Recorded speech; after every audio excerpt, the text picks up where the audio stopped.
Welcome back, Deep Divers. Today we're diving deep into a place shrouded in mystery and intrigue, a place that sparked countless conspiracy theories and captured the imaginations of millions worldwide. Area 51. A legendary location. Exactly. We're going beyond the pop culture hype, beyond the alien memes, to uncover what we actually know about this top-secret facility. What's interesting about Area 51 is that the very name itself adds to the mystery. It doesn't appear on any official maps. It really doesn't. And its origins are, well, kind of shrouded in uncertainty. It's almost as if the name itself was intended to obscure its existence. Yeah, I see what you mean. It's more like a math problem than a military base, isn't it? But it gets even more interesting when you consider its other nicknames. Homey Airport, Groom Lake, Paradise Ranch. Even Dreamland? Dreamland. All these names, I think, speak to the history of the base. Okay, yeah. The different phases of its development, each name probably served a purpose, whether for security, misdirection, or maybe even just internal humor among the personnel. Yeah, you got to wonder what it was like working in a place with so many different identities. But let's get down to basics. Where exactly is this mysterious Area 51 that everyone's so obsessed with? Tucked away in the Nevada desert, about 83 miles north-northwest of Las Vegas. And when we say tucked away, we really mean it. Oh, yeah. It's remote. It's surrounded by this massive restricted airspace zone. They call it the Groom Box. Effectively shuts out anyone who isn't authorized to be there. That kind of isolation. It's fascinating and, I don't know, a little unsettling. Right. Almost seems like they wanted to fuel those alien conspiracies. Well, the secrecy surrounding Area 51 has definitely played a role in its legendary status. But long before aliens and UFOs, this area had a much more, shall we say, mundane history. So Area 51 wasn't always this hub of secret activity. Not at all. Believe it or not, it all started with mining. Late 19th century, Groom Lake was a site for silver and lead extraction. Wasn't until 1942 that the first airfield was established there, Indian Springs Air Force Auxiliary Field. Wow. So you tell me this global symbol of secrecy and advanced technology started as a simple mining operation. That's right. And it's interesting because the early history of the airfield actually kind of foreshadows the secrecy that would later define Area 51. How so? Well, during World War II, the airfield was used for training pilots, testing equipment, all very hush-hush. Right. Almost as if the remoteness and isolation of the area naturally lent itself to those kinds of covert activities. I see. The seeds of secrecy were already planted, just waiting for the right moment to sprout.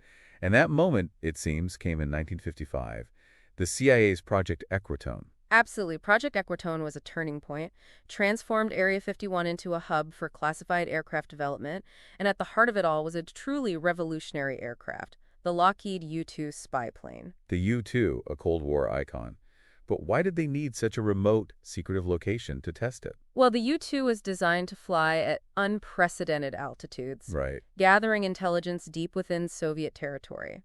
Its development was a closely guarded secret. Makes sense. They needed a location completely off the radar, literally and figuratively. So Groom Lake, with its isolation and existing airfield, fit the bill perfectly. It was the perfect choice. It was, wasn't it? Now I read that Kelly Johnson, the U-2's brilliant designer, instantly recognized Groom Lake's potential. Like something about it just clicked for him. The story goes that when he first flew over Groom Lake, he saw it as another Edwards. Edwards Air Force Base. Yes, but unlike Edwards, Groom Lake offered complete secrecy. It was a blank canvas where they could develop and test this radical new aircraft without any prying eyes. It must have been like stepping into a whole new world, a secret world hidden in the desert, dedicated to pushing the limits of aviation. It was the birth of a very special kind of community. Engineers, test pilots, support staff, all bound by their commitment to this top-secret project and, of course, the unique challenges of living and working in such an isolated and demanding environment. Yeah, because those early days, they weren't exactly luxurious, were they? It wasn't a resort out there in the desert. Not at all. Life at Paradise Ranch, as they somewhat ironically called it, was pretty Spartan. They had the basics, but everything had to be brought in under strict secrecy protocols. I can imagine. Imagine weekly flights, under cover of darkness, navigating by the stars, all to keep up the appearance that nothing unusual was happening at Groom Lake. Wow. The level of dedication, the secrecy, it's just incredible. But it paid off, right? The U-2 was a vital asset during the Cold War. Absolutely. Its success was a testament to the ingenuity and perseverance of everyone who worked at Area 51. But it also set a new standard, a challenge to push even further,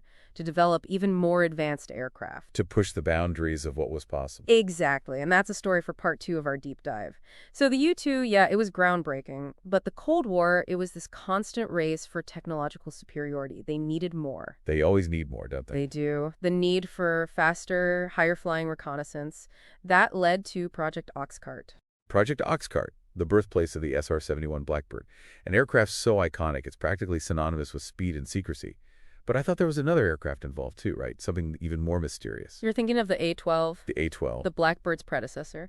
It was designed to push the boundaries even further than the U-2. Imagine an aircraft capable of flying at over 3 times the speed of sound. 3 times the speed of sound. So high it could outrun enemy missiles. That's insane. They actually built this thing at Area 51. They did. The A-12 was a marvel of engineering, built with specialized materials, cutting-edge design techniques for the time, and Area 51, it was the perfect place to test it. Secrecy, vast airspace, specialized facilities, all essential for an aircraft like that. It must have been a logistical nightmare just to get it there, let alone test it. It was a challenge. Think about it. The A-12 was too large to be transported conventionally. They had to disassemble it, fly the parts in on cargo planes, under cover of darkness, of course. Of course. And then reassemble it all on site. That's crazy. And then on top of that, you've got new fuels, new materials, new testing protocols, all while maintaining absolute secrecy. It was a massive undertaking. It really puts into perspective that Area 51 wasn't just about the technology, it was about the people. Absolutely. The ingenuity, the determination to bring it all together, the engineers, the pilots, the support staff, pioneers pushing the boundaries of human knowledge, often at great risk. Yeah, the risks, we can't forget those. The test flights that went wrong, the pilots who lost their lives pushing those experimental aircraft to their limits. Their sacrifice shouldn't be forgotten. It's easy to focus on the excitement of the technology, but there were real people behind it. People who dedicated their lives to this work. Absolutely. Speaking of pushing the limits, we've talked about spy planes, but Area 51 was also a testing ground for other types of aircraft too, right? Right. Like the F-117 Nighthawk, that stealth fighter, that iconic shape. It just seems so futuristic for something developed back in the Cold War. The F-117 is a perfect example of how Area 51 really pushed innovation in stealth technology. Its development actually goes back to the Have Blue program. Have Blue? Focused on creating a fighter with a drastically reduced radar signature. So they were experimenting with stealth back in the 70s. And they managed to keep it all secret. How did they pull that off? Secrecy was key. The Have Blue prototypes were flown at night, strict radio silence. They even used A-7D Corsair II jets painted black as decoys. Decoys? Yeah, to distract attention from the real project. They even gave them the tail code LV. Wow. It's like something out of a movie, creating this elaborate smokescreen to hide what they were really doing. But it worked, didn't it? The F-117, it was a complete surprise to the world when it was finally revealed. It was a game changer. The F-117's angular design, its radar-absorbing materials, it was practically invisible to enemy radar. It revolutionized air warfare. And it all started with those top-secret test flights in the Nevada desert. Incredible. You know, it makes you wonder what other technological marvels might have been born at Area 51, hidden away from public view. But it wasn't just about aircraft, was it? You mentioned earlier about them evaluating captured enemy technology. I'd love to hear more about that. The Foreign Technology Evaluation Program, it was fascinating. Crucial to Area 51's work. They would acquire Soviet aircraft, things like the MiG-21 and MiG-17, through various means. Then they put them through rigorous testing to understand their capabilities, their weaknesses. Can you imagine being one of those test pilots? Climbing into the cockpit of a MiG for the first time? Must have been quite an experience. Exhilarating and a little nerve-wracking, I imagine. They were flying the enemy's technology, trying to unlock its secrets, understand its strengths and weaknesses. It was a critical part of the arms race during the Cold War, that constant need to stay ahead. Yeah. And I bet it wasn't just about flying them either. They must have been taking them apart piece by piece, analyzing every detail. Absolutely. They meticulously dissected these aircraft, studying the materials, the engines, the avionics, looking for any advantage they could gain, any insight to help improve their own technology and tactics. Like a giant game of technological one-upmanship. Exactly. And in that game, Area 51 played a vital role, a testing ground for American ingenuity, but also for understanding and countering the technology of their adversaries. It wasn't always a smooth ride, though, right? I mean, there were setbacks, failures, projects that didn't quite meet expectations. The D-21 tag board, for example, that ambitious drone program, it ultimately didn't work out. The D-21 was a bold idea, a high-speed, high-altitude drone. The goal, penetrate enemy airspace undetected. But it was a complex program, full of challenges, technical issues, accidents. Despite the setbacks, though, the lessons learned from the D-21 actually paved the way for future advancements in drone technology. It seems like Area 51 was a place where failure was just another opportunity to learn and adapt, to push even harder for the next breakthrough. That's a great way to put it. It was an environment that embraced risk-taking. experimentation, a constant drive to innovate even when faced with setbacks. But this constant innovation, the obsession with secrecy, it also had some unintended consequences. Like, It fueled the public's imagination, creating this whole mythology surrounding Area 51. a world of conspiracy theories and speculation. Exactly, about what's really going on behind those closed doors. So we've talked about a lot: the groundbreaking aircraft, the secret tests, the incredible technological advancements that happened at Area 51. But for a lot of people, when they hear Area 51, one thing comes to mind. Aliens. It's amazing, isn't it, how this remote base out in the Nevada desert became this center for all these extraterrestrial theories. It really is. I guess the more the government tried to keep things quiet, the more people's imaginations just ran wild. It's true, it's like a blank slate onto which people could project all their hopes and fears about the unknown. Crashed spaceships, alien autopsies, government cover-ups. I mean, you name it, it's probably been said about Area 51 at some point. And of course, you can't talk about Area 51 without talking about Roswell. Oswell, the holy grail of UFO lore. Exactly. And whether there was an actual alien craft involved or not, that event really captured people's imaginations. It fueled decades of speculation. And the government's initial explanations, then the denials, the conflicting information, it just added fuel to the fire. It's no wonder people started looking to Area 51 for answers. But let's be real, some of the theories out there are pretty wild. Underground facilities, alien tech being reverse engineered, even stories about humans working alongside extraterrestrials.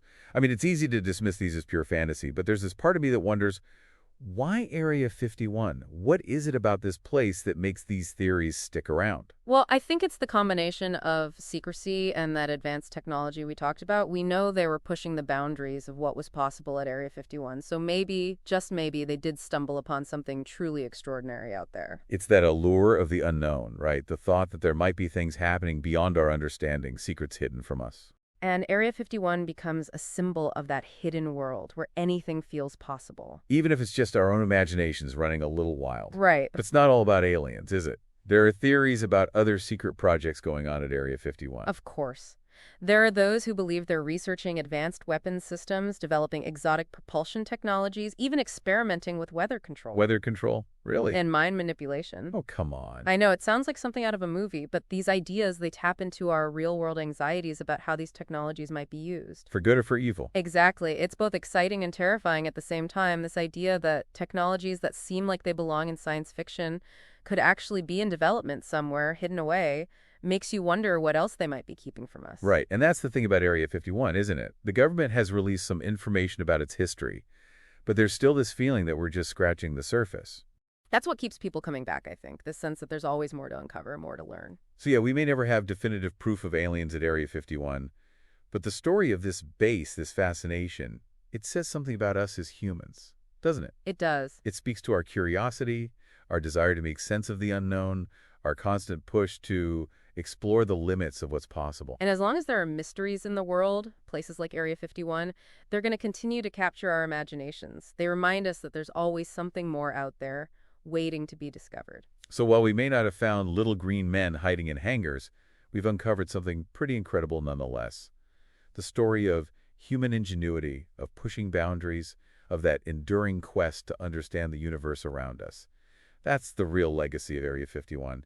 And I think for that, it'll always hold a special place in our collective imagination. I agree. Thanks for taking this deep dive with us. Until next time, keep exploring.